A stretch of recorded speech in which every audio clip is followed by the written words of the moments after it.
Hey, what's up? This is John with the Dr. John Delony Show. On today's show, we're talking about trauma and the lie that men are only worth what they accomplish and achieve. We'll also be talking to a woman who's dealing with a lying husband who kind of treats her like his mom. Stay tuned. Hey, good folks, I'm John, and once again, this is the Dr. John Delony Show, a caller-driven show about you, for you, by you, where we're talking about life, we're talking about relationships, we're talking about relational IQ, mental health, parenting, moving, or the family member who way overshares on social media about their pets. Nobody cares. About, I don't know what kind of carpet to get. Nobody cares. Oh my gosh, about this funny thing that they saw. Nobody cares. Here's the deal. Some things we've got to learn to keep to ourselves, right?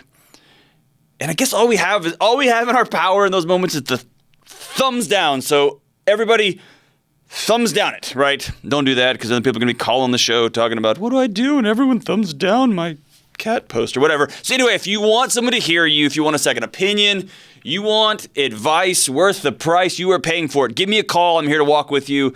My number is 1-844-693-3291. That's 1-844-693-3291. Or you can email me at askjohn@ramseysolutions.com. I tell you what, we are getting emails by the truckload.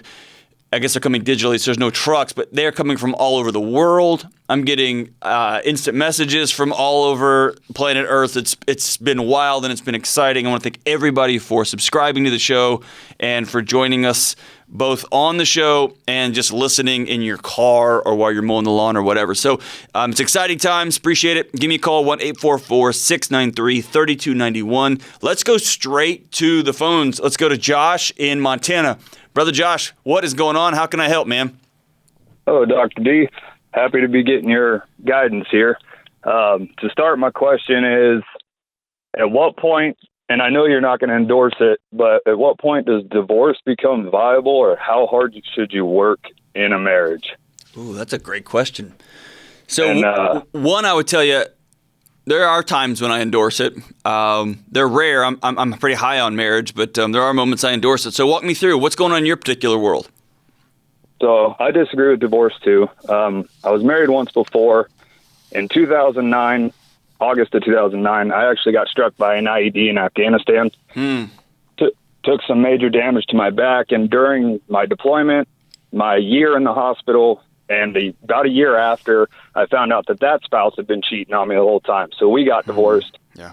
I got custody of my kids. I moved out to Wyoming, and I ended up getting married in 2018. And I know that from my time in the service and my healing process, I became a very strongly independent, proud person who wasn't really emotionally extremely available. So I know I wasn't there for my current wife as much as I should have been in her depressive states, and the drinking took hold on her. She's just very aggressive drinker and gets very mean. And it went to the point where in February, my 3 kids were sleeping in the back, and our child that is about 5 months old at the time, I was holding him, and she ended up grabbing a pistol out of my room and chambering around. And I had relieved her of the pistol, and honestly, I called the police. But it's just, I don't know if I can go back to trusting her or seeing her in my heart or my mind the way I did. And I do recognize that I personally was not man enough to break down with and for her. Man, so there's a lot there, brother. Let me back up and start with you. What has your healing journey been like? I went through quite a bit of counseling due to anger, because I was an infantryman. That was my dream job. That was my world. Right. And I lost everything. I was retired at 21. And I was just angry at the world. I went through many counselors, none that seemed to click, and I didn't want to be on any medication. Right. So that's where the independent strength came from, is I just kind of I tried to heal myself. Okay. And so I kind of just bedded into my family and myself and just became a very singular person.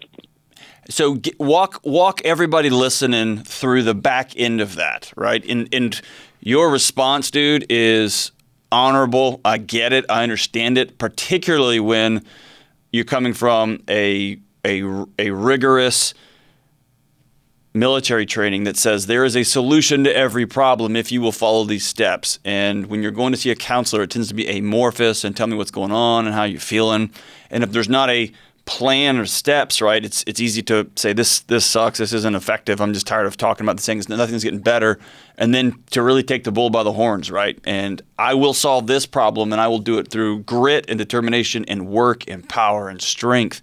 So you're on the other side of that now. I can hear in your voice, both directly and auditory, right, that you're feeling some cracks in that solution. Tell me about that.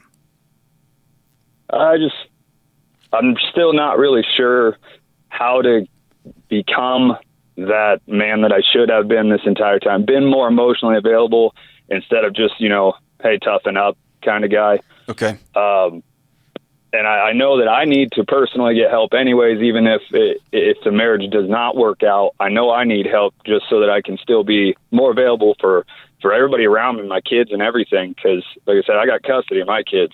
Right. And so I want to be more available for everybody, but I'm not really sure if, like I said, I don't know if I can see her that way or if we should try marriage counseling or. So I want to acknowledge, and if no counselor has done this, shame on them.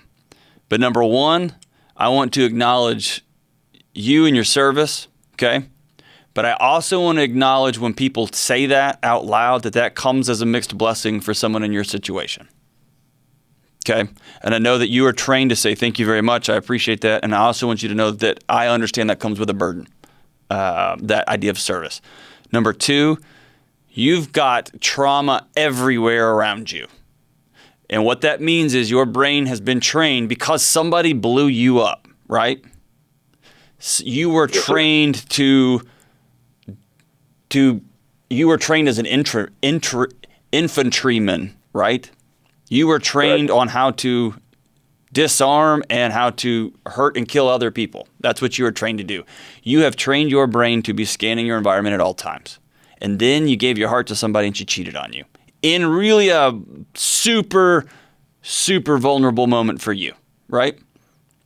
So that's a relational trauma. So I want you to back up 30,000 feet and exhale for a second. And I want you to look at what your brain is doing on your behalf. Every person around you has been weaponized. Those who love you, those who are against you, those who even put things underground that you're just going to be walking along on the sidewalk and will get you, right? And that's what your brain has been trained to do because of life circumstances. And I want you to know that that sucks and I hate that for you.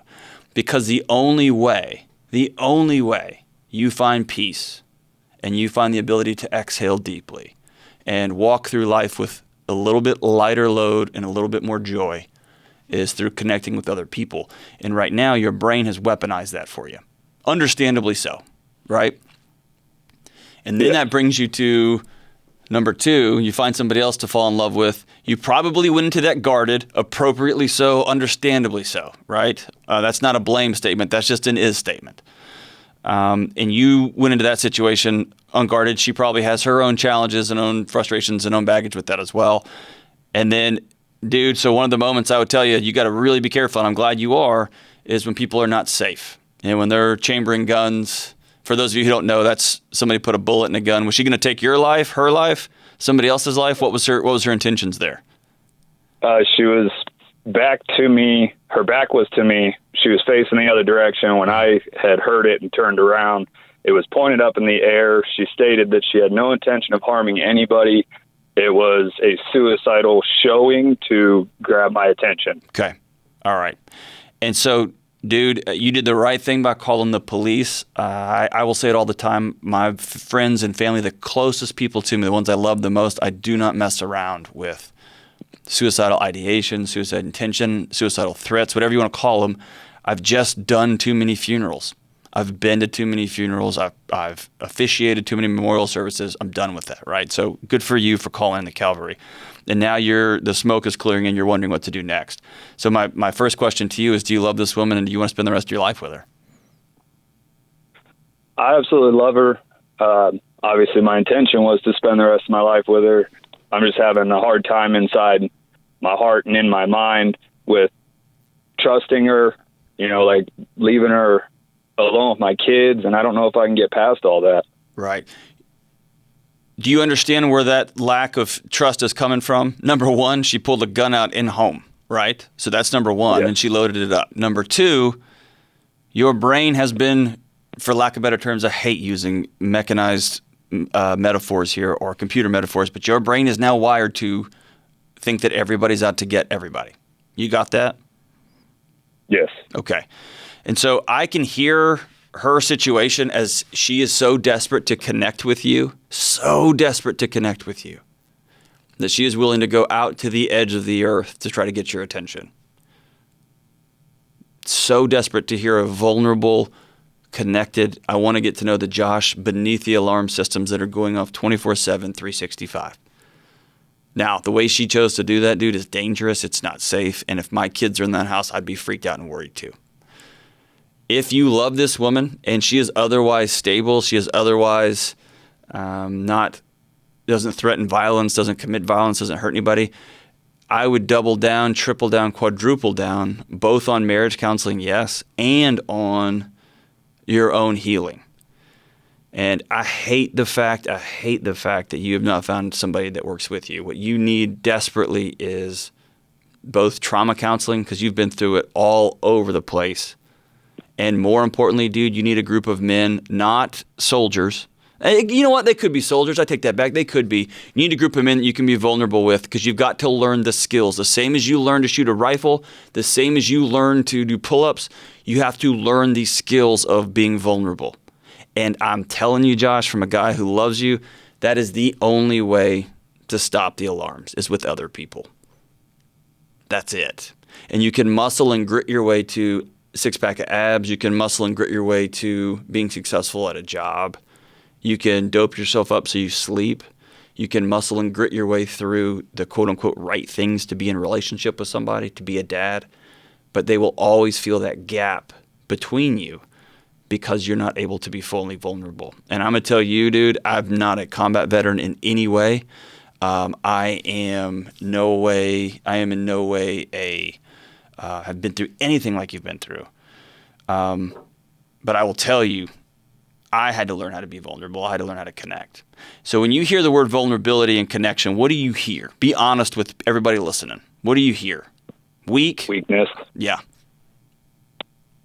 Where does that definition come from? Actually, that's rooted back to my childhood. Okay. Men are tough. They don't cry. They don't talk about being sad or anything like that, that they're supposed to be the rock for the family that shows no stressful or strainful emotion in front of the family. And so, Josh, I just now meeting you for the first time today. We've talked for 10 or 15 minutes. There is no greater lie on planet Earth than what you just said. That is an out and out, disturbing, disgusting, damaging, evil lie. Which I've kind of, I'm not exactly like that anymore. I was for a very long time, and I've been working on this on my own.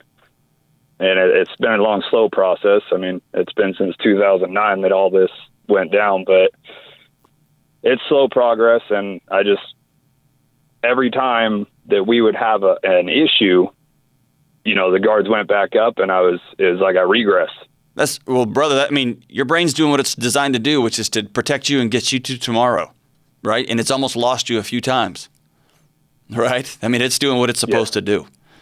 And so there's going to be some moments during the day, probably every day for a season. Do yourself a favor when you feel that guard go up, when you feel your shoulders tense up and you feel your hands clench, just smile and say, hey, brain, thanks. I got this. Thank you. Because it's just trying to love you, man. It's just trying to love you and get you to the next day and get you the next day. Because the sidewalk underneath your feet blew up. You know what I mean? You got to understand that trauma in your brain, there is no calendar and no clock. And so the woman you pledged yourself to, that you had kids with, she betrayed you. So boom, people who love me are enemies. You were raised as a young boy to understand that connection is weakness. And so everything that keeps a human being well was taken from you as a young boy. And by the way, that definition of masculinity is nonsense and trash, and it hurts millions and millions and millions and millions of people across the world. It's a cancer on our society. Because you've got feelings and you've got emotions, and we are trained to shove them down. You know what another word for shove down is? Depress. To cram it down. That's what that is, brother. And I hate the fact that we were, all of us, I'm in the same boat, man, that's the way we were trained to get through life. It sucks. So back to your wife, man. If you love her and you want to spend the rest of your life with her, and you think in your heart, this is worth doubling down on, then I say 100% go for it. Now, that doesn't mean that you're not smart and you're not safe. If she threatens your kids, if she threatens her life, if she threatens you, yeah, dude, I'm taking my kids out, and we can do our work at a distance, but I'm going to keep my kids safe. No question about that. If she had a bad night and she didn't threaten anybody and she was just trying to do whatever she could to get your attention, then I think you're real safe about the guns and you're real safe about the ammunition, and you are really direct with her about her role in guns and ammunition moving forward. And again, hear me say I'm a Texan. I grew up around guns. I grew up around ammunition. There may be some people in other parts of the country listening to this podcast that are just, their mouths are open thinking I'm crazy. They're more of a part of my life growing up. My dad was a homicide detective. They were just around, and so they weren't a big taboo thing. So you are going to know that best for anybody in your heart and mind. I tend to be more, like you said, I tend to be more relational. I want to make things work, but I want to make them work safe. And here's the other thing, dude. Do you hear me, Josh? I want you to hear this directly, okay? Yes, sir. Here's what I want you to start doing today. Well, how old? Back up. How old are your kids? I got now 11-year-old, 9-year-old, and a year-old. Oh, man, dude. So you are back in it, right? Yes. You got one of those joyful gifts a decade later, right? Yeah. Very cool. Yeah, he's my little buddy. That's awesome. So do me this favor, and I'm going to give you a pass for your family, okay? I want you to tell them that you talked to some quack on the radio, just some knuckleheaded dude that you found and on a podcast, and he told you to do this thing. Today is, I want you to mark the day on the calendar, whatever day you decide to start this. I'm going to recommend today. And every morning, I want you to go find each one of your kids, and I want you to hold one of their hands and put the other hand on their face. Okay? And I want you to look them in the eye, and I want you to tell them, I'm your dad, and I love you, and I'm so glad that the God of the universe gave you to me as your kid. And I want you just to sit there for a beat of a second. And then I want you to go find the next kid and do that. Okay? I want you to do that every day in the morning and every day in the evening before bedtime. Under no circumstances do you miss that time. The second thing I want you to do is I want you to get with your wife, and every morning I want you to hold both of her hands and look her in the eye and say, what does our picture of today look like?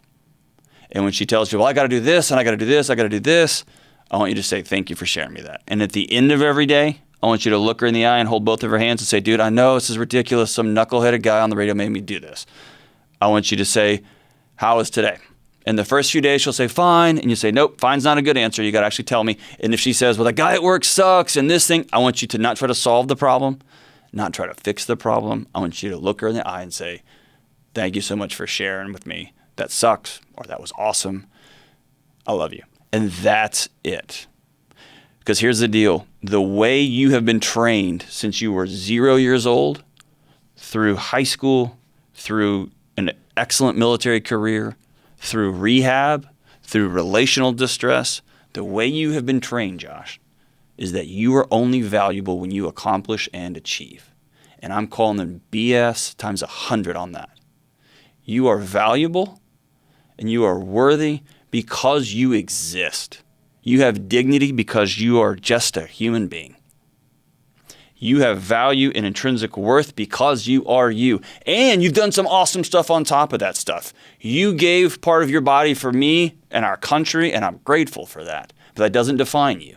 What defines you is that you're worthy of love. And you've got to learn to not try to solve your wife's problems, not try to, I just got to cram all this advice into my kids. No, man.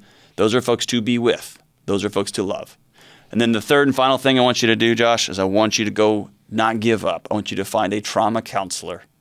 I want you to find someone who is an expert in trauma counseling, whether that's EMDR or brain spotting or somebody who can modify a trauma-focused cognitive behavioral TFCBT for an adult, somebody who is skilled. And that may be outside the VA. That may mean you got to go take another job and earn some extra money. But I want you to go do the sessions to heal from a lifelong trauma challenge, but especially the stuff that you dealt with in the military, especially the stuff you dealt with a wife who betrayed you. Josh, I love you, man, and I'm so grateful for your call. If you are safe and your kids are safe, don't give up on this marriage. You're worth it. Your kids are worth it. And my guess is you love her enough that she's worth it. So, man, thank you so much for the call. What a saint. After a couple of weeks of doing this, I want you to call me back. I want you to email me back. And I want you to say, hey, dude, you're a quack. I held my kids' hands and I told them I loved them every day and all your nonsense. And I told my wife that, and that was stupid. It didn't work. Give me 2 or 3 weeks and then call me back. And if it's lame, I will announce it over the air. My friend Josh that I met, the veteran, he did what I asked him to do and he said it was stupid and had no value. I promise I will commit you to that, but I'm almost 99.9% guaranteed that it will work. Thanks, brother. Man, thanks for spending a little extra time on that call. Let's go to Lynn in Brownsville, Texas. Lynn, how we doing? Oh, good, sir. How are you? I'm all right. My question is, my husband continues to hide debt from me, and the huge debt I found out recently, I confronted him, and he didn't really say anything, and he doesn't want to pay it off quickly like I do. And then I found out he was hiding other debt, a credit card debt, and he still hasn't come clean about it, and I haven't confronted him yet, so I'm wondering how I should respond. Wow. So it's less about hiding, he's just lying to you. What's the debt? The first one was a student loan, and he asked me if it was okay if he got a student loan for about $7,000, and I didn't really want him to do it, but then I was like, okay, that's fine. You can just do it, but you have to put in your name. I'm not co-signing. And then it just built up from there. I later found out it was $24,000 by the time he graduated. And then I found out about that because I got an inheritance and I wanted to use that to pay off the debt. And then he kept going around it, not admitting, and finally by the end of the day he admitted it was $24,000. It was way over the inheritance amount. So and then the second one, I found out he put about $500 on a credit card to enroll in a master's program, and he went behind my back on that because he asked if he could enroll in a master's, and I said no, I think we need to pay off this other student loan first.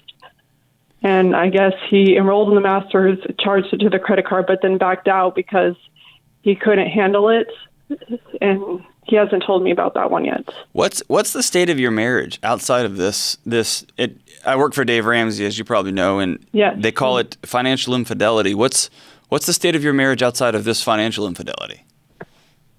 It's okay. We're a blended family, so we have no children together, but we've been married 10 years. And emotionally, it's pretty well. I'm actually the one that suppresses my feelings, like you're talking about, but he doesn't. He's like very open with his feelings for the most part. He always wants to talk about things, but we're just not on the same page on debt. It sounds very maternal, like you are the adult mom in the family and he's the kid. Because my alarm systems go off anytime somebody says, my husband came and asked me if he could buy this. And my response was, well, I'm not going to co-sign for you.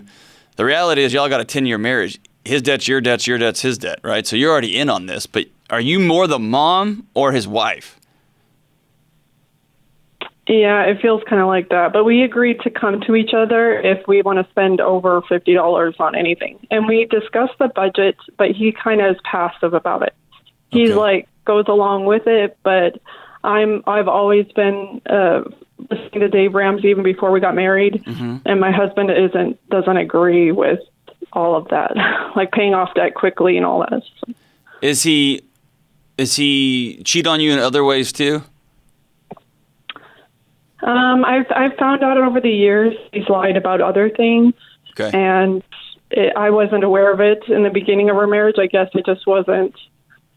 I've tried to look all the good things about him, so I just I didn't look into it. I wasn't skeptical. And then recently, yes, there's other things he's lied to me about in the past. Has he cheated on you with other women? No. Okay, so he just lies to you and about certain things, and then spends money that y'all agreed you wouldn't spend. Mm-hmm. Okay. Yes. So here's the deal. It sounds like you've got a super immature husband. And at some point, I'm going to say you're being immature too, because at some point you've got to draw these boundaries, and you've got to say either this is just the guy I married. I'm not going to lose any sleep over it. I want to be like this, but he doesn't want to, so be it. Or at some point you're going to have to draw hard boundaries and sit down and say, here's who I want to be in our house. I want to vision together and dream together. And then you have to have, and this is really uncomfortable, you have to have an or what. An or what. Or you're going to have this hard conversation and put these boundaries in place, and he's going to say, no, I'm not doing that, dude. I want to go to grad school again. And I'm not paying off debt. I think Dave Ramsey's an idiot. I think Delony's an idiot. I don't want to do any of those things. And you're going to call it? Are you going to leave? What are you going to do? And so this clearly is a situation that you can't handle by yourself. And I don't say that negatively. It means you need a third party. You need a counselor of some sort. And so what I'm going to strongly recommend is that you tell him, hey, you need to see somebody on your end. I'm going to go see somebody because I've got to get some practice building boundaries. I've got to get some practice standing up to a husband who's lying to me all the time. And the more you find out about dishonesty after a decade, I'm telling you right now, there's going to be more there and more there and more there. Because where a guy's lying about money, yeah, sure, we're the same budget, cool, and then they go spend it, and no, I just $7,000. And no, it wasn't actually that. It was 3 times plus that. It was $25,000, $24,000. Oh, and by the way, this, and you find out about more lies. I promise you there's more there. And what you need is a third party. And my gut tells me you know that. My gut tells me that deep inside, you know something isn't right, something is a little bit wishy-washy, and I want you to go get some professional help and care. My hope is he'll go with you. If he won't go with you, then that's a bigger red flag, and you're going to need to sit with a therapist, with a pastor, with somebody you trust to walk out, to kind of iron out what next steps are going to be. And you are a blended family, so my guess is this isn't your first time down this road. My guess is that your heart is breaking because, oh gosh, I've been down this train tracks before and I know where this leads. And so it's on you to stick a flag in the ground and say, not this time. I'm going to double down on myself. I'm going to double down on my marriage. And you just got to be able to call it on yourself and say, I don't have the strength or the skill set to do this on my own. I got to get a professional. So that's my recommendation to you, Lynn. Let me know how that conversation goes. I want to know what happens when you sit down and you look at him and say, this stops. You've been lying to me for a decade. We're going to see somebody and we're getting all the truth, all the crap out on the table. And then we're going to work together. I'm not your mom. I am your wife. I am your partner. I am your lover. Ew. No lover mom mixes. Right, Lynn? No lover mom mixes. I am your wife, not your mom. We do things together. No more permission giving, no more of that nonsense. Yeah, and let's get it on the table. Let me know how that goes. I'm going to be fascinated to find out if he steps up or if he goes, I just want to play Fortnite. I just want to play Fortnite and go away. So, all right. Man, we took some extra time with the first call today with Josh, and I'm glad we did. That guy's awesome, and our thoughts and prayers with him, with Lynn. We're going to wrap up today's show with the song of the day. One of the greatest songs, no, I'm not going to say one of, the greatest band ever. It's a super group. There was one band that was awesome. Easily the greatest frontman of all time. No question, shape, form, or fashion. You took the core group, although I'm a big Zach De La Rocha fan, you took the core group, the instrument gurus of Rage Against the Machine. You bring Chris Cornell. He comes down from on high in his greatest frontman of all time spaceship, and they form a super group, Audio Slave. Their 2003 record, actually the 2002 record, the 2003 song. Oh my goodness. Here we go. Here's the lyrics to I Am the Highway. Pearls and swine bereft of me. Long and weary my road has been. I was lost in the cities, alone in the hills, no sorrow or pity for leaving. I feel, yeah. I am not your rolling wheels. I am the highway. I am not your carpet ride. Get this. I am the sky. Chris Cornell bringing the truth. I am not your carpet ride. I am the sky. And this is the Dr. John Delony Show.